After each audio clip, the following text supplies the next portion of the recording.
السلام علیکم کھوسا صاحب، میری آپ سے گزارش ہے کہ سرائکی میں ایک گانا سنا دیں جس میں ڈولے کا ذکر ہو۔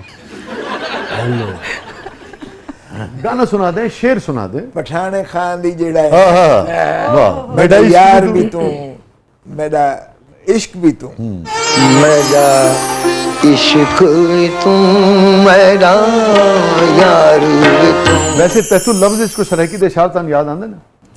وہ سرائکی تو بڑی بلپچوس زبان ہے۔ یہ تو سا دیکھو وہ آدھے کشت زٹلی دا شعر ہے، کشتی ما در بھمر افتاداست ڈبکوں می کند با یک دو دھکا پار کو۔ اب ڈبکوں کا آپ ریپلیسمنٹ کوئی کروا دیں۔ کیا بات۔ اچھا پھر دیکھیں مکھی بھیڑک دی پئی ہے، واہ واہ واہ، اس بھیڑک دی کا کوئی آپ کوئی اس ڈائلیکٹ دا ہی کوئی جواب یہ جو لہجہ ہے۔ ہم جاتی عمرہ کے تو نواز شریف کہنا لگا کہ لاٹ صاحب، یہ پرانے یہ گورنر کو نا لاٹ صاحب کہتے ہیں جو لاہوری ہیں، لاٹ صاحب تسی پنجابی بڑی ستھری بول دے ہو، پنجابی بڑی ستھری بول دے ہو۔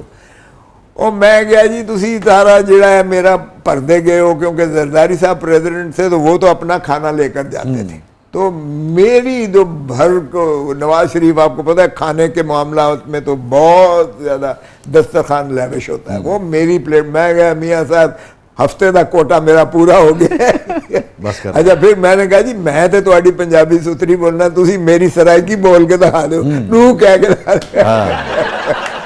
تو پنجابی تو یہ اپنا سرائکی ماشاءاللہ بڑی بلپچوس ہے، اور دنیا کی میٹھی ترین زبانوں میں فرینچ ہو گئی یا یہ سرائکی ہو گئی، یہ تو بہت میٹھی ہے۔ ہاں محبت کی اور رومانس کی زبان ہے نا۔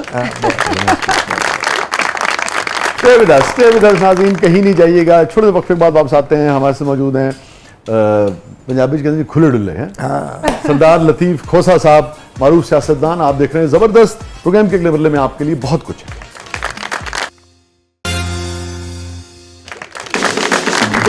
ناظرین زبردست میں ایک بار پھر خوش آمدید۔ فی صاحب ہمارا سیگمنٹ ہے کتھارسس۔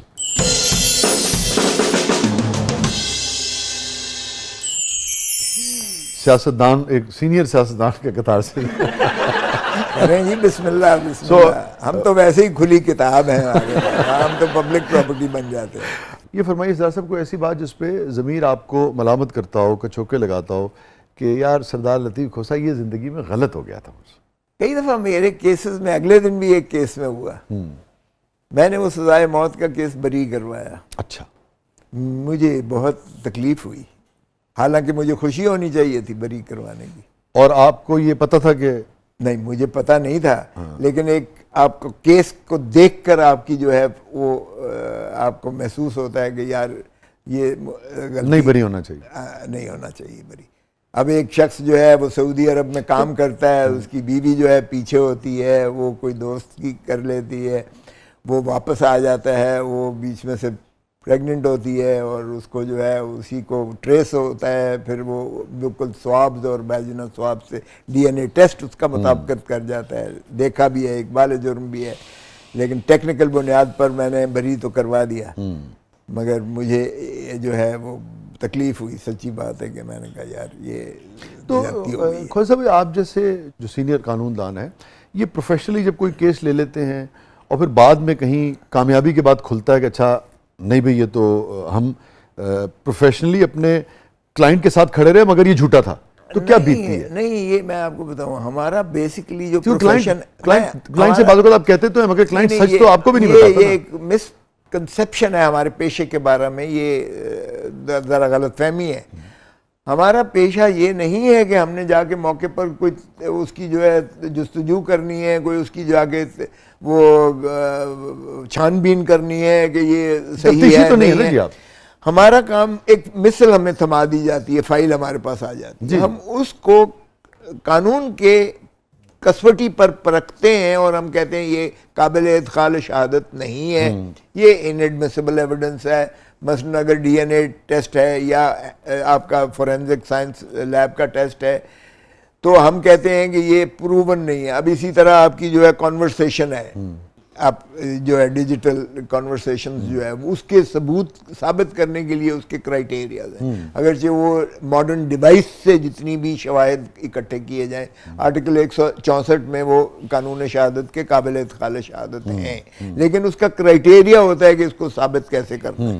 وہ اس کرائٹیریا پر چونکہ نااہل ہے ہماری پولیس, ان کو ٹیکنیکل جو ہے ایجوکیشن نہیں ہے, تو وہ کوئی نہ کوئی ایسی خامی چھوڑ جاتے ہیں جس کو ہم ایکسپلائٹ کر کے ہم کہتے ہیں. اور وہ عدالت چونکہ قانون کی پابند ہے, عدالت کے یہ نہیں کہہ سکتی ہے کہ میں سبزی خرید رہا تھا میرے سامنے قتل ہوا ہے. جی مطلب تو کیاس ہو جائے گا نا اس کا. ہاں وہ کیا اب شہادت جو ہے وہ مثل پر جو بات ہی ہے. اچھا ہمیں گٹ فیلنگ, اب یہ مجبوری ہے ہماری گٹ فیلنگ اپنی جگہ پر, لیکن ہمارا قانونی پیشے کا تقاضا یہ ہوتا ہے کہ ہم نے اس مثل کی بنیاد پر یہ ثابت کرنا ہوتا ہے. اگر ہم مستغیث کی طرف سے, اب کل میں مستغیث کی طرف سے تھا سپریم کورٹ میں, تو میں نے کہا کہ جناب ہم نے تو کچھ زیادہ ہی ملزم کو اپنا چہیتا قانون کا جو ہے فرزند قرار دے دیا ہے, فیوریٹ چائلڈ آف لا, ہم نے تو زیادہ نہیں دے دیا اس کو.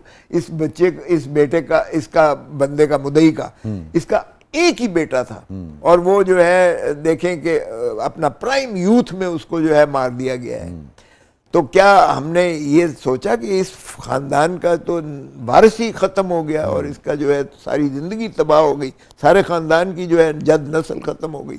تو ہم نے کبھی ان کو بھی دیکھا ہے کہ مدعی کا اور مستغیث کا اور اس کی ماں کا اور اس کی باپ کا اور اس کی بہن بھائی کا, اس کے معاشرے کا, اس کے محلے کا, اس کے دوست احباب کا, ان پر کیا بیت رہی ہے جب ہم کہتے ہیں کہ جی ملزم کو سارے شک کے فائدے دے دیں.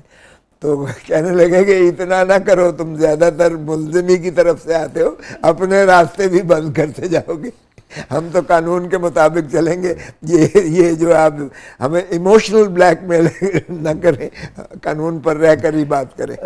حقیقی جو انصاف ہے وہ تو میرے خیال میں صرف اوپر ہی ممکن ہے. اللہ تعالیٰ ہی دے گا, اللہ تعالیٰ نے دیا اس کیس میں. دیکھیں ضیاء الحق کی لاش جو ہے کیسے ہوا میں بکھری, جس نے بھٹو کا قتل کیا, اور 45 سال بعد سپریم کورٹ نے کہا کہ یہ غلط ہوا تھا. سردار لطیف کھوسہ صاحب کی زندگی کا سب سے غمگین لمحہ.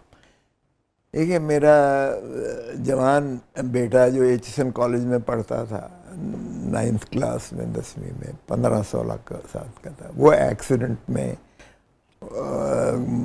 آیا ہوا تھا, گھر آیا ہوا تھا, گاڑی لے کر گیا, ڈرائیور ساتھ ہم بھیجتے تھے. ابھی 15 سال کا بچہ, مطلب ہے یہ ایک ہوتا ہے.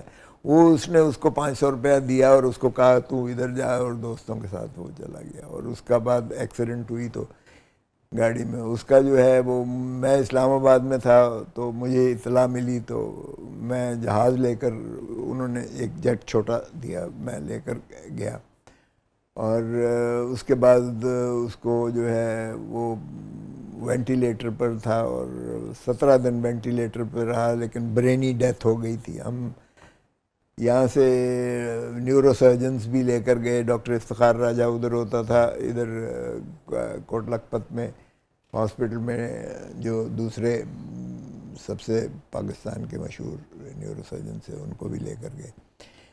لیکن اس تمام کے باوجود انہوں نے کہا جی برینی ڈیتھ تو ہو چکی ہے, اب آپ اس کو اذیت دے رہے ہیں جو مزید اس کو کر رہے ہیں. تو وہ بھٹو کی جس دن ڈیتھ ہوئی ہے اس کے اسی دن جو ہے اس کی بھی پھر ہم نے وہ جو ہے ڈیتھ ہوئی, تو وہ ظاہر ہے بہت پینفل تھا. پھر وہ ہمارا جو سارا وہ لائف کی ڈائیورشن ہوئی, اس کی ماں جو ہے وہ بھی پھر اس گھر میں نہ رہ سکی, اور گاڑی تو خیر بالکل نئی تھی, اسمیش, وہ تو گاڑی کو تو خیر کون پرواہ کرتا ہے. بٹ ابھی بھی وہ ظاہر ہے کہ وہ جب وہ آتا ہے ذہن میں یا سامنے نقشہ آتا ہے تو وہ تکلیف تھی. اور وہ اتنا کمپیٹنٹ بچہ تھا, اتنا قابل تھا کہ وہ کہتے تھے کہ اس کو جو ہے یہ اسکالرشپ پہ ہم نے بھیجنا ہے باہر, وہ پرنسپل کہتے تھے. اس لیے نہیں کہ میری اثر کی وجہ سے, بلکہ وہ خود آپ کے بڑے صاحبزادے بھی اپنے کانفیڈنس تھا. تو وہ انفارچونیٹلی اس کی وہ ایک ظاہر ہے کہ باہر کا اب وہ it's very difficult and painful کہ اس کو, but life has to go on and one should move on and I have moved on. اللہ تعالیٰ آپ کو صبر جمیل عطا فرمائے. اور وہ تو بچہ تھا مگر پھر بھی اس کے درجات ہر حوالے سے بلند کرے، آپ کی فیملی کو اس دکھ کو سہنے کا حوصلہ دے۔ اگر میں آپ سے یہ پوچھوں کہ ایک ایسا آدمی، آپ عام آدمی تو نہیں ہیں، لازم بات ہے، ایک خاص طرح کا مرتبہ ہمیشہ سے آپ کو حاصل رہا، امتیاز حاصل رہا، طاقت حاصل رہی، کم رہی زیادہ رہی، مگر ایک اشرافیہ کا آپ نسبتاً حصہ رہے، تو مطلب ایک عام آدمی سے ایک ہٹ کے جو ایک وہ ہوتی، مگر کتنی سردار لطیف کھوسہ صاحب کی زندگی اس واقعے کے بعد بدلی ہے؟ کتنا چینج آپ نے محسوس کیا زندگی کو دیکھنے میں، سمجھنے میں، برتنے میں؟ نہیں، مجھے یہی احساس ہوا اور وہ آج تک قائم و دائم ہے کہ یہ زندگی بڑی عارضی ہے، اس لیے آئی ورک 24/7 اور میں کہتا ہوں کہ مرنے سے پہلے مجھے مرنے کا کوئی شوق نہیں ہے، so I should do something good before I die, so I keep on working and working and working.